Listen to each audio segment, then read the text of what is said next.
ہم سب کو نصیب فرمائے۔ ہمارے شہر کے بڑے نامور شخصیت ہیں ڈاکٹر عامر لیاقت، ان کا آج انتقال ہو گیا، اللہ ان کی بخشش و مغفرت فرمائے۔ لیکن ہمارے لیے حکم ہے کہ جب کسی مسلمان کا انتقال ہو جائے تو پھر اس کے جو عیب ہوں یا برائیاں ہوں ان کا ذکر نہیں کیا جائے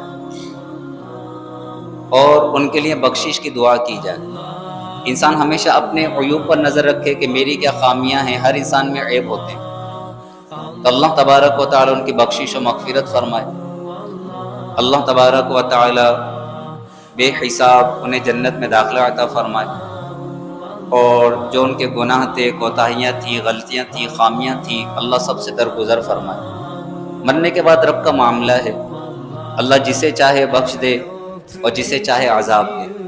نہ تو ہم کسی کے بارے میں یہ کہہ سکتے ہیں کہ قطعی جنتی، صحابہ کے علاوہ اور قطعی جنتی، جنت و دوزخ کا فیصلہ یہ اللہ تبارک و تعالیٰ کے دست قدرت میں، اور نہ ہم یہ کہہ سکتے ہیں کہ یہ جہنمی ہے۔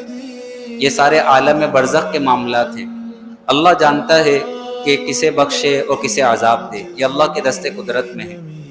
ہم سوال کر سکتے ہیں، ہم دعا کر سکتے ہیں، اور ہمیں دعا کرنی چاہیے کہ انسان جب اپنے مومن بھائی کے لیے دعا کرتا ہے تو فرشتے کہتے ہیں کہ اللہ یہ دعا تیرے حق میں پہلے قبول فرمائے۔ جب مومن بھائی کے لیے دعا کرتے ہیں تو ان کے اصالِ ثواب کی نیت سے، ان کی بخشش کی نیت سے، اور تمام مرحومین کی بخشش کی نیت سے ایک بار سورہ فاتحہ، 3 بار سورہ اخلاص پڑھ لیجیے۔